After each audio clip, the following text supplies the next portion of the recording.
Bonjour à tous et bienvenue sur la chaîne des ambassadeurs de Christ. Et aujourd'hui, je voudrais simplement partager avec toi une révélation que j'ai reçue il y a de cela quelques jours. Je sais que c'est une révélation parce que, en fait, tu peux être au courant d'une chose, mais tu le sais juste avec ton cerveau. Ou bien tu as une révélation dans une certaine mesure. Mais là, je peux dire que j'ai encore grandi en révélation concernant la chose que le Saint-Esprit m'a montré cette nuit-là. Et qu'est-ce qu'il m'a montré, mes bien-aimés? Il m'a montré la relation qui peut exister entre un non-exaucement chronique et le fait qu'un chrétien ne soit pas en train de fonctionner selon le fonctionnement que Dieu a prévu. Parce que comme je n'arrête pas de le dire depuis la création de cette chaîne, si tu as été recréé en Christ et laissé sur cette terre, c'est parce que Dieu compte sur toi pour propager sa lumière, pour propager qui il est sur la terre. Dieu compte beaucoup sur toi, il a beaucoup misé sur toi. Donc si tu n'es pas en train de le faire, en réalité tu es... c'est une anomalie pour le Seigneur. C'est une défaillance assez grave. Et c'est quelque chose qui attriste énormément le Saint-Esprit. En sachant que quand le Saint-Esprit est attristé, c'est pas bon. Parce que c'est le Saint-Esprit qui manifeste un sujet de prière. C'est-à-dire que quand tu pries et que la bénédiction a été relâchée, c'est le Saint-Esprit qui manifeste cette bénédiction. Donc si le Saint-Esprit est attristé vis-à-vis de toi ou de moi, c'est pas bon du tout. Voilà. D'où l'importance vraiment de tenir compte de ce que je vais partager avec toi aujourd'hui. Il y a de cela quelques jours, j'ai appris le décès on va dire, un ancien voisin d'enfance. C'était pas un ami, d'ailleurs, il était très jeune, il avait au moins 10 ans de moins que moi. Et j'étais tellement affligée parce que c'était un garçon qui était gentil, il était très brillant, très intelligent, voilà. Et quand j'ai demandé ce dont il souffrait, il paraît que, en fait, il souffrait d'un cancer, en fait, un cancer du pancréas. Et j'ai aussi appris que bon, qu'il était pas mal dans l'alcool, ce genre de choses, la cigarette. Et j'ai beaucoup réfléchi. Je me suis dit, oh Seigneur, il était dans l'alcool, il était dans la cigarette. Souvent, quand les gens boivent beaucoup, quand ils prennent beaucoup d'alcool, c'est qu'ils essayent de trouver désespérément une sorte comment je peux dire, de refuge. Ils essayent d'oublier leurs problèmes. Et c'est pour ça que des fois, on parle de noyer les problèmes dans l'alcool. Vous voyez? Et j'ai beaucoup réfléchi. Je me suis dit, Seigneur, est-ce que au moins il avait entendu l'évangile? Est-ce que au moins à ses côtés il y avait des gens, des chrétiens qui lui ont dit qu'en Jésus il y avait de l'espoir, qui pouvait, je sais pas ce qu'il traversait, parce que comme je vous dis, je sais pas ce qu'il est devenu entre temps. J'avais plus de relation avec lui, mais en réfléchissant, je me suis dit qu'il devait certainement avoir de gros problèmes pour se retrouver dans l'alcoolisme comme ça, au point où peut-être c'est ce qui a favorisé ce problème de santé qu'il a eu. Vous voyez? Donc, mes bien-aimés, quand j'ai appris cette nouvelle, vraiment, ça m'a beaucoup attristé, mais je me suis dit aussi que souvent, on veut des stratégies d'évangélisation. On a même des programmes d'évangélisation, programmes d'évangélisation au niveau de l'Église, mais programmes d'évangélisation personnelle également. Vous voyez? Et cette évangélisation concerne en général des inconnus. C'est souvent des gens, bon, tu vas dans une gare, tu vas dans un marché, tu évangélises avec des amis ou bien tout seul. Mais qu'en est-il des personnes que nous connaissons individuellement, des personnes que nous connaissons personnellement? Qu'en est-il même déjà de, je sais pas, ton frère qui habite avec toi dans la même maison? Qu'en est-il de ton époux, de ton enfant? Qu'en est-il de ces personnes de ta famille, tes cousins, tes oncles, tes tantes? Qu'en est-il de tes voisins, tes collègues, ces personnes proches? Et souvent, j'ai remarqué que c'est quand ces personnes nous quittent brutalement et qu'elles nous quittent sans qu'on soit sûr qu'elles ont été sauvées avant de nous quitter. Souvent, ça nous interpelle. Mais malheureusement, ça dure seulement quelques temps et après, bon, on passe à autre chose. Mais je voudrais vraiment, mes bien-aimés, nous interpeller sur ce fait. Beaucoup de gens vont dire que, oh, moi, je sais pas, j'ai pas encore la technique d'évangélisation et puis de toutes les façons, j'ai peur d'aborder les inconnus. Mais commençons déjà par ceux qui sont auprès de nous. Parce qu'au moins, on a un accès, on peut leur parler. Parce que beaucoup de gens vont te dire, oui, moi, je sais pas m'adresser aux inconnus, mais ceux qu'on connaît, que nous connaissons là, tes anciens amis que tu as perdu de vue, tes anciens camarades de classe, tes anciens collègues, est-ce que tu peux penser à les recontacter? Là, je vais partager encore un autre témoignage.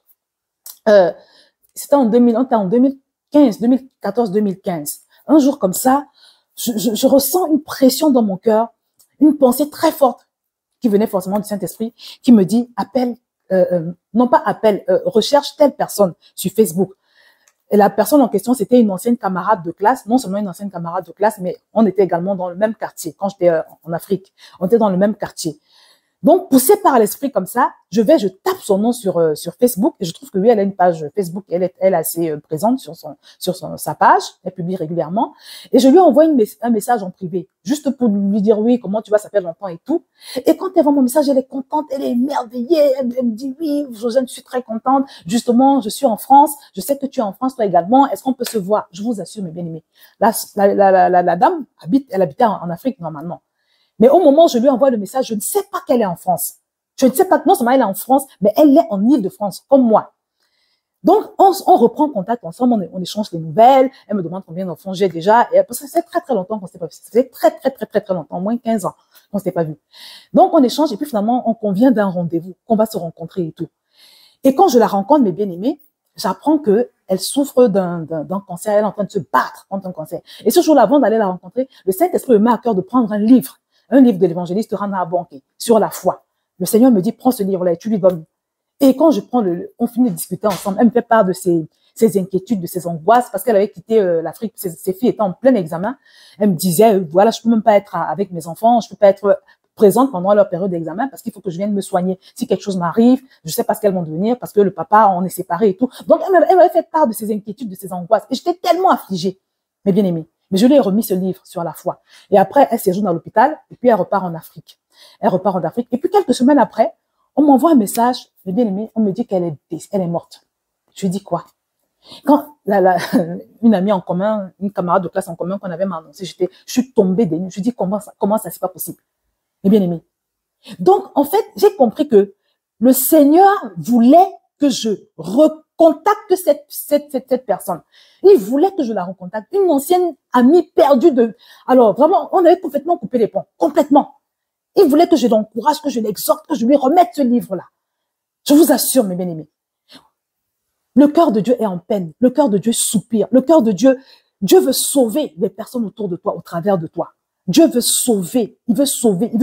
Même à l'heure où tu parles là, dans ton périmètre actuel, il y a des personnes que Dieu veut toucher par toi. Pareil pour moi. Donc, soyons sensibles au Saint-Esprit. Alignons nos priorités sur les priorités de Dieu.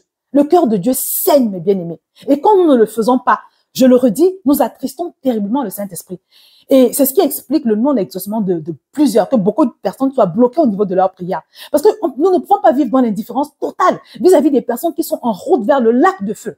Parce que c'est la chose la plus importante aux yeux de Dieu. C'est la priorité des priorités. C'était la dernière consigne de Jésus. Il a dit à ses disciples, allez et faites de toutes les nations des disciples. Allez, c'était la dernière consigne de Jésus. C'est la chose la plus importante.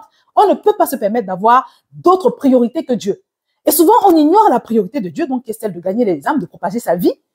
Et on lui présente nos priorités à nous. Et on veut que Dieu priorise nos priorités. On veut que Dieu priorise nos problèmes. Et on s'étonne qu'il ne le fasse pas. Ce que je vous dis aujourd'hui est tellement sérieux. Parce que je vous dis, le Seigneur m'a réveillé en pleine nuit pour me reparler de ces choses. Il m'a réveillé en pleine nuit pour me reparler de ces choses. Et ce que je vous dis, c'est la révélation que l'apôtre Yvan Castagnou avait reçue. Parce que lors de la dernière conférence organisée à ICC, Témoins conquérants, il a dit qu'il avait reçu la même révélation, que plusieurs ne sont pas exaucés parce que malheureusement, ils n'ont pas le cœur pour les âmes. Ils ne se préoccupent pas du tout du salut des âmes. Ils se désintéressent de tous ceux qui sont en train d'aller en enfer tous les jours. Mais bien aimés, nous devons nous réveiller.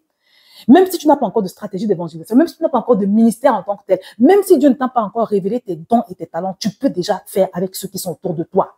Tu peux déjà faire. J'ai fait des vidéos sur cette chaîne. J'ai donné des conseils sur comment gagner les proches, les personnes proches, parce qu'il y a une stratégie en fonction que c'est quelqu'un de ta famille, quelqu'un que tu connais personnellement, par rapport si c'est quelqu'un que tu connais moins bien, ou bien c'est par rapport aussi au fait que ce soit quelqu'un que tu ne connais pas du tout. Donc, bien aimé, ne nous amusons pas avec cela. Ne nous amusons pas avec cela. En fait, tant que tu n'es pas en train de gagner des âmes, tu vois, pour Dieu, c'est comme si tu n'existais pas. C'est comme si tu n'existais pas sur la terre, en fait. Tu es comme un sel sans saveur, comme une lumière qui est couverte. En fait, c'est un peu comme si tu étais inutile pour le Seigneur. Mais imagine un peu la situation. Donc, mes bien-aimés, j'ai simplement voulu partager cela avec vous parce que l'enfer est réel. Je sais que beaucoup d'évangélistes, parce qu'ils ne pensent pas vraiment que l'enfer est réel. Quand tu lis l'histoire de Lazare dans la Bible, je vais vous mettre le verset dans la description. Tu réalises que l'enfer est réel, vraiment. Et ce monsieur qui s'était retrouvé en enfer, il voulait prévenir ses frères. Il voulait prévenir ses frères qui étaient restés dans le monde parce qu'il savait que ses frères allaient le rejoindre. Il disait, je veux pas que mes frères viennent dans cet endroit terrible. Et il lui a été répondu que non, ça sert à rien. Même si on leur dit, là où ils sont sur la terre, là, que l'enfer existe, s'ils n'arrivent pas à croire, ce n'est pas quand toi tu vas retourner pour leur dire que ils vont croire. Donc l'enfer existe, mes bien-aimés. Il y a des gens qui y vont tous les jours, tous les jours, tous les jours. Donc réveillons-nous, réveillons-nous. Mais comme je vous l'ai dit, c'est pas sans conséquence. Beaucoup de prières sont bloquées parce que le Saint-Esprit est attristé. Donc, à partir d'aujourd'hui, mon frère, ma soeur, je compte sur toi. Tu peux commencer par les membres de ta famille. Si tu vois que c'est compliqué, tu peux déjà commencer par prier pour eux. Parce que moi, j'ai toute une liste. J'ai des noms sur une liste et j'intercède pour eux. Quand tu intercèdes, tu es déjà au moins en train de faire quelque chose. C'est déjà un pas. Je suis déterminée, mes bien-aimés, à faire ce que je peux déjà. Parce que c'est vrai que moi, j'aurais pu donner des prétextes et dire aussi que oui, je suis occupée, j'ai trop de choses à faire. Je suis mère de famille, j'ai des enfants, voilà, j'ai mes réseaux sociaux, j'ai 4 chaînes YouTube, j'ai Facebook, j'ai Instagram, j'ai TikTok, j'ai tout ça, c'est énorme. Et je suis responsable dans une église également. J'ai énormément de travail aussi dans cette église, donc c'est à tous les niveaux. J'aurais pu émettre tous ces prétextes pour ne pas évangéliser. Mais non, le Seigneur m'a mis à cœur de faire une marche de prière dans ma rue. Parce que je dois mettre sur pied une stratégie d'évangélisation pour mes voisins. En plus d'avoir les noms de ces personnes dans mon cahier, les noms des membres de ma famille qui ne sont pas encore convertis dans mon cahier de prière, je fais une marche de prière tous les jours. Là, quand je vais finir cette vidéo, je vais aller faire ma marche de prière dans ma rue, conformément à l'instruction du Seigneur. Et je vais bientôt commencer un défi, une âme par jour, gagner au moins une âme par jour. Parce que je me dis, si j'essaie de gagner au moins une âme par jour pendant 365 jours, ça va faire quelque chose. Ça va faire 365 personnes en une année, ce qui n'est pas négligeable. Sans compter que sur mon site internet, www.experiencesurnaturel.com, à chaque fois que j'écris un article, à la fin, il y a une prière du salut. Et le Saint-Esprit m'a mis à cœur de mettre un numéro de téléphone à la fin de chaque prière du salut pour pouvoir rentrer en contact avec les personnes qui font cette prière du salut pour qu'elles ne soient pas livrées à elles-mêmes. Donc, en fait, je me bats à mon niveau, en fait. Je me bats avec ce que j'ai. Donc, toi aussi, je voudrais t'encourager à faire la même chose. C'est sérieux, c'est sérieux, c'est sérieux.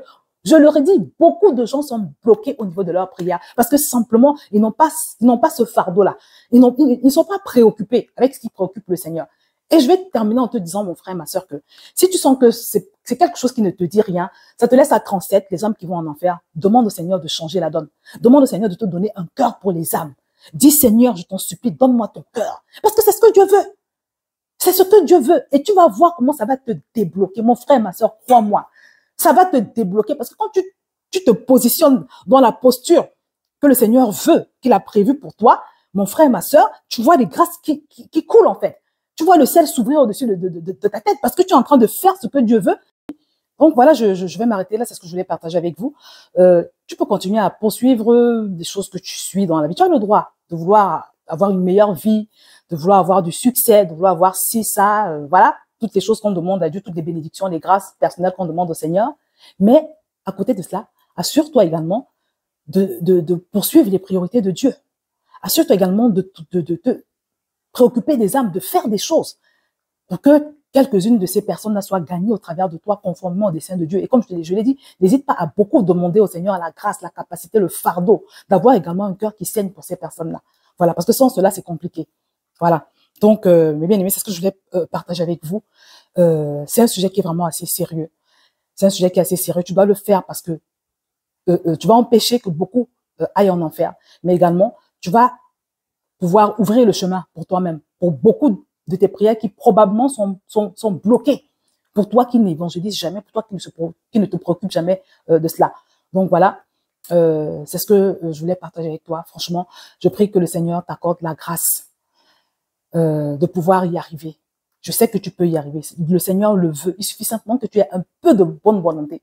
Il suffit que tu aies un peu de bonne volonté. Et pour le reste, le Saint-Esprit va te porter, simplement. Tu vas voir comment il va te porter. Donc, mes bien-aimés, je vais m'arrêter là. Je compte sur toi pour partager cette vidéo parce que beaucoup de personnes ont besoin d'entendre ce que je partage aujourd'hui. Beaucoup de chrétiens ont besoin de l'entendre. N'hésite pas également à la liker, à mettre en commentaire pour me dire ce que tu penses, pour me raconter ton expérience, je sais pas, tes expériences que tu as pu vivre toi également concernant le sujet. Je vais donc m'arrêter là et n'oublie pas de t'abonner bien évidemment. Et je te dis à très bientôt sur cette chaîne.